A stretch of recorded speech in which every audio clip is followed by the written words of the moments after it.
Welcome back to the archives. Walliams and Hotchkiss are taking a mid-series break. Let's open the vault and take a look back.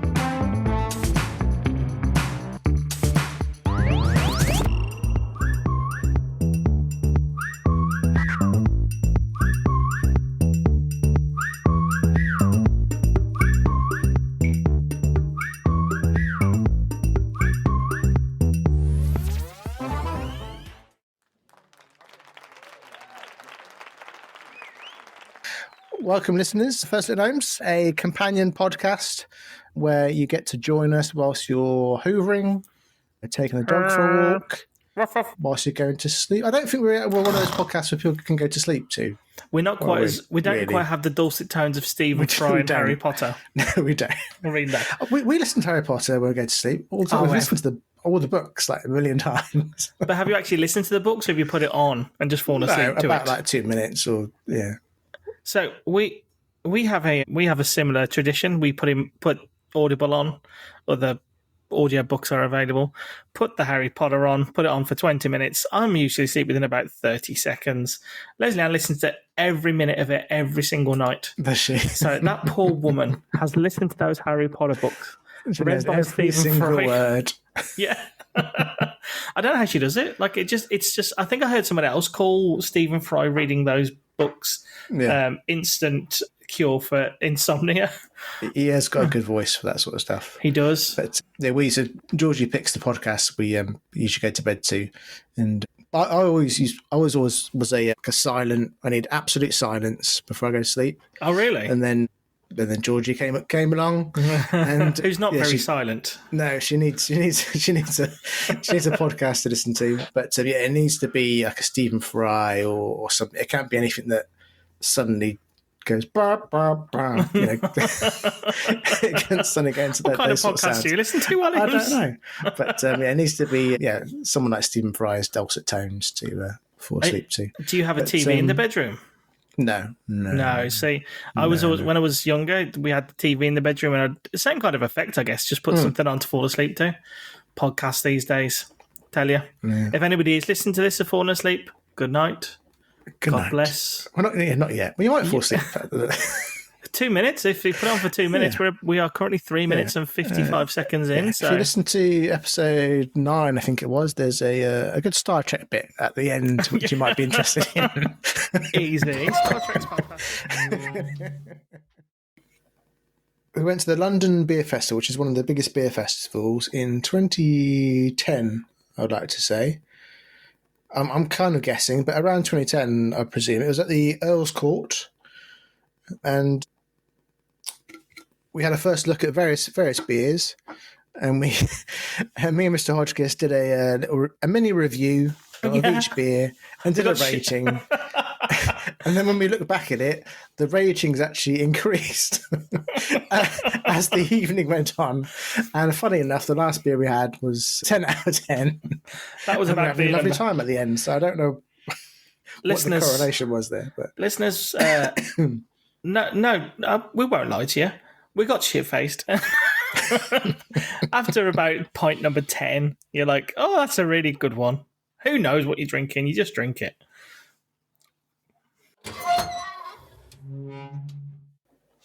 We're the Boddington Peas. So it was down at the bottom of the garden, between the birds and the bees. There live a lot of little people. They're called the Poddington Peas. The Poddington Peas. Oh, I was listening to the radio today and I heard a couple of cracking dad jokes, and I can't remember them for love nor money. They wouldn't have been as good as the koala one anyway. They were. Oh no, that was it. It was like Dad was walking with his kid and there was a gravestone. He said, "Oh, it's very busy, this graveyard. People must be dying to get in." I thought you'd appreciate that one, Williams. Yeah, no, that's a good one. Terrible dad joke. As we go, Well, why not? Well, my first one then. So today's Friday the 16th of June. We are 1 week away from Glastonbury. Now, if regular listeners to the show will remember, when the Glastonbury headliners were announced, we did a bit of a thing about it. We had a first look at the Glastonbury headliners. First one, we were looking at Elton John and talking about his career. So we're coming into that. So for listeners who are outside of the UK, we are coming into festival season. And we had our first look at a music festival. First one of the year, yeah. Wow. So in Belfast, there's a music festival called Belsonic. And it's on every year. It's been going for many years now. Belsonic? Belsonic, as in Belfast, Belsonic. And we are very lucky. We only live about a mile and a bit away, so we can walk to it. We can walk from it. And it's interesting because I've not been to it before. There's another one called Tennent's Vital, which they have, and I have been to that one before in Belfast. And we went there and saw Foo Fighters. Tennent's is in the beer, yeah. So Tennent's is still very popular in Scotland and Northern Ireland, but Belsonic was my first experience. But we took my mother. So my mother she's almost 70.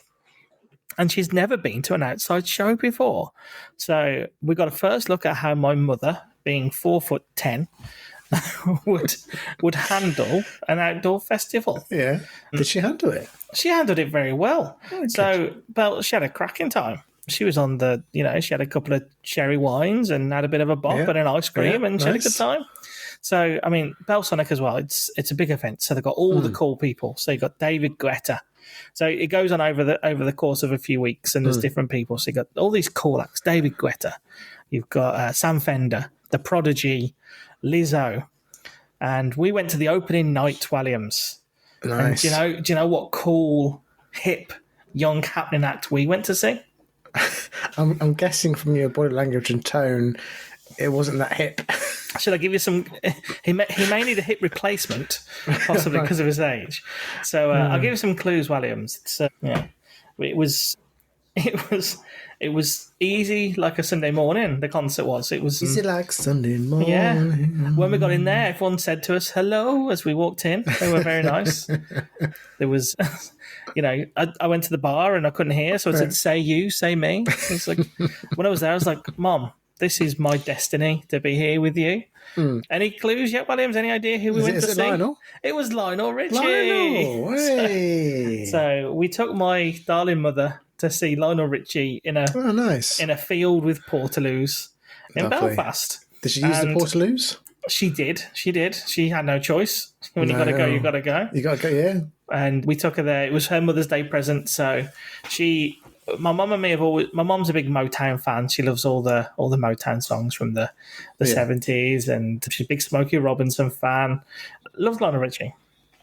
And my mum's seen Lionel Richie before, and I've seen Lionel Richie before with my friend Will from back home. And it was interesting because tickets came out. We're like, should we go to this? So he was being supported by the Human League, who are another 80s classic band.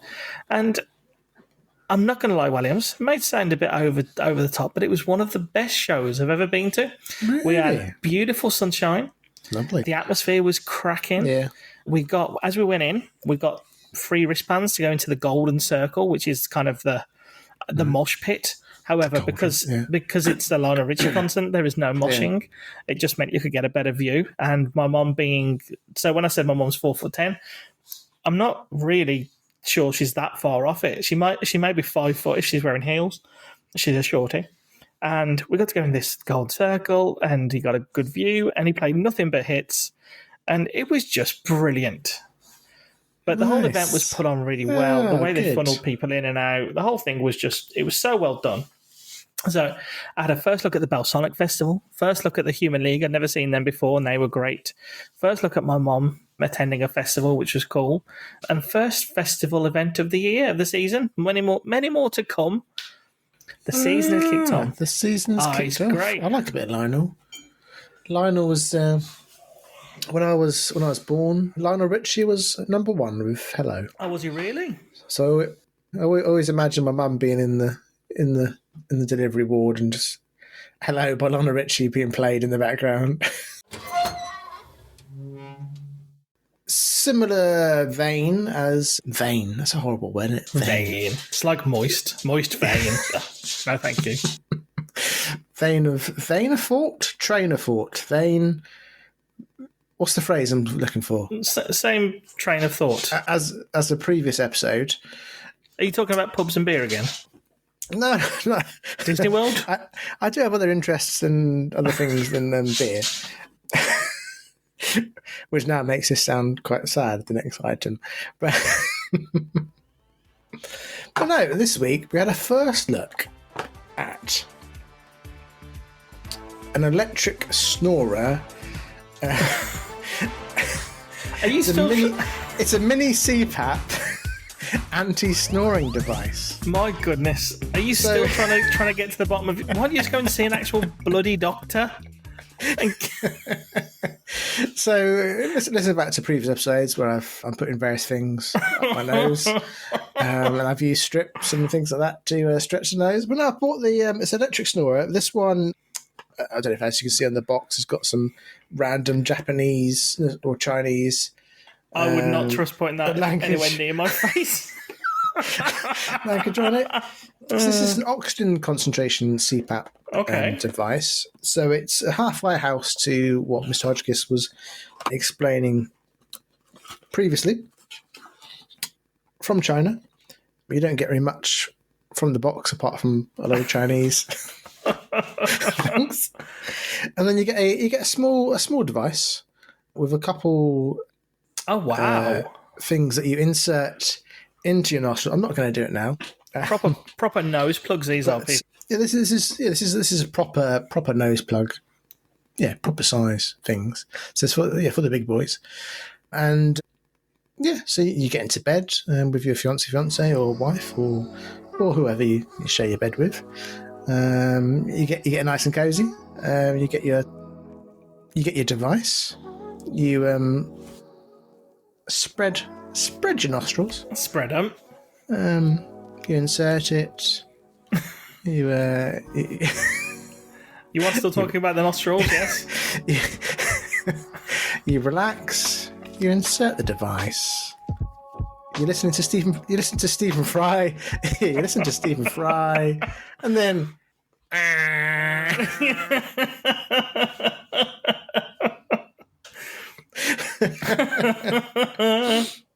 So yes, it's a USB jobby, so you can plug it in, charge it up, and it does work. I've definitely noticed I feel like I don't snore when I have it. And it's basically little fans that are pushing a slight bit of air towards your flaps. And yeah, it helps. But yeah, it's quite an experience. Just the Okay, Williams. Okay, and it's probably not as good as your proper CPAP jobs because the battery might run out halfway in the night through the night. Yeah. I wouldn't recommend it if you're a serious sort of level. It's better than what I described before. So it's a step in the right direction, and I recommend it just only if you're used to the. So, whilst you sleep. Now, again, we have to be careful here, Williams, what we recommend because. Yes. We don't recommend anything, so don't listen to us at all. Let's look at this objectively, okay? Yeah. So, sleep apnea is an actual medical condition, okay? Mm-hmm. If you are snoring and struggling to breathe at night, you should see a doctor. But, Williams, you just instead of seeing a doctor, you keep buying shit from Amazon. From China. But that comes with instructions that have been translated by Google Translate. And then plugging them into the power and connecting them to your face. Oh, it's meant to say insert in your nose. You're connecting some random Chinese device with no medical safety guidance or any kind of testing probably done to it. And connecting it to a mains power socket and then connecting it to your face. I'm just wondering, Williams, if you've really thought this through. Or if you're, maybe. Now, again, for listeners who've listened to previous podcasts, I also have sleep apnea. But I went and said, I've got sleep apnea. Doctor, what should I do about it? And do you know what he did? He didn't send me to Amazon to spend $3.99 on this device and then talk about it on a podcast. He said, get a proper test done. Yeah, for the second time. And he said, go and get a proper test done and see how If there's only someone I severe can it is. ask about this sort of thing as well. I know. If only there's somebody who's got experience of sleep apnea. No, I would seriously advise if I'm glad it's helping you, but it's not gonna be as beneficial to you as possibly a proper device. Now, this is again assuming if it is actually sleep apnea you have. You may just have a case of snoring. That was a good first look, Williams. It's always interesting to see what random crap you bought from Amazon. Yeah. Enjoy it. Tune in next month.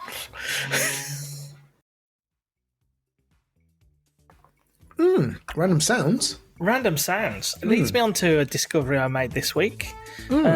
It's do you know sometimes you stumble upon things and you think who has had the time to do that, and why does it exist, and why can't I stop listening to it? So this week I discovered something called episode 10 of First Look Gnomes. No, even better than that. It's a thing called SoundFonts. Right. SoundFonts. Now, I don't know how popular these things are, and there seems to only be a few, but effectively... As in, like, fonts when you're writing, so Arial... Almost like fonts when you're writing. Yeah. So obviously you have different types of fonts. So you've got your serifs and your sans serifs and your displays, and you've got different fonts for different kind of moods and feelings that you're trying to evoke. SoundFont.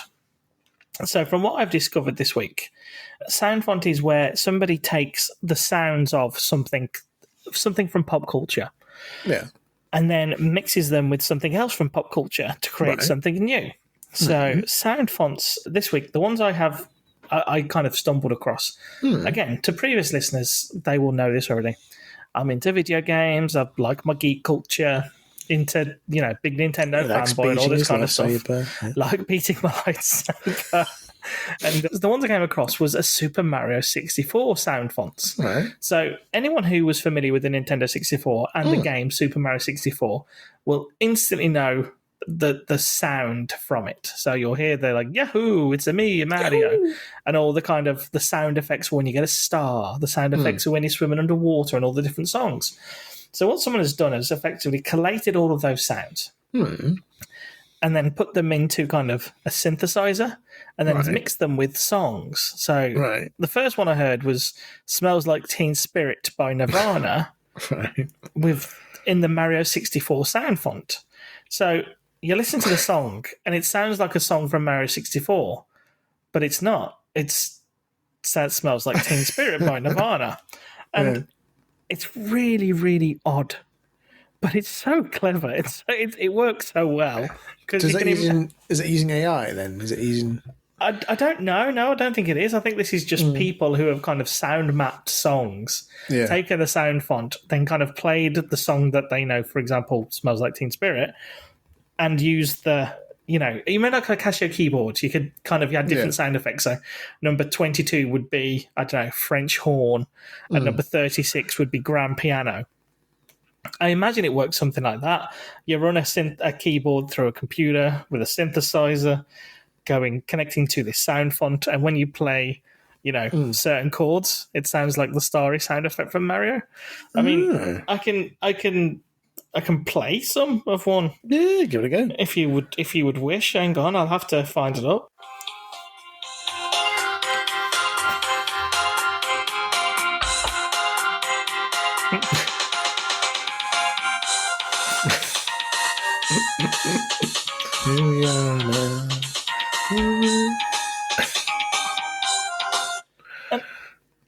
It's just like, who spent the time to do that? It's had 2.2 million views. 2.2 million? Yes. There's hope for us yet, Craig. It is. There is. And so the first comment on this says, people aren't talking enough about how awesome the cover art is. So actually, the cover art is brilliant. So I'll show Williams what the cover art is. So it's the album. It's the iconic Nirvana album where there used to be the baby swimming, chasing the dollar. Yeah. So they've replaced it with the Pingu from Mario 64 chasing a star. And yes, that is pretty good. That is good. So yeah, it's just, again, if you're bored, listeners, and you want to go down a rabbit hole, Go and just SoundFonts. Just go and have a look at SoundFonts and see what people are doing. But that entertained me for a good half an hour, sat in the garden this week, just giggling to myself, thinking, this is brilliant. Just giggling to yourself. Just giggling to myself. Playing with your lightsaber. Yeah.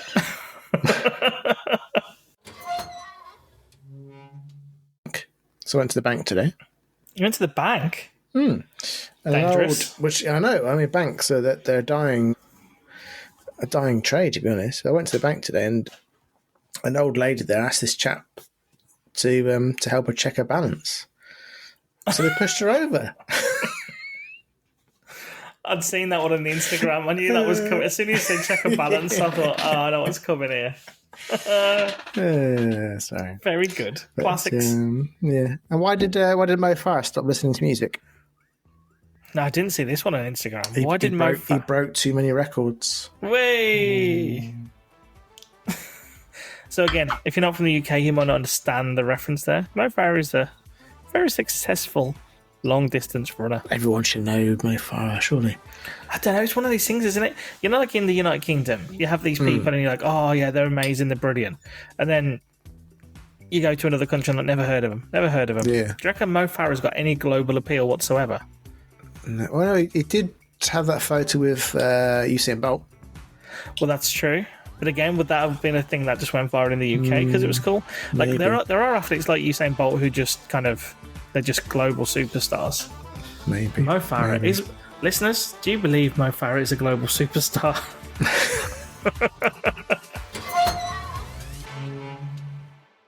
At the bottom of the garden.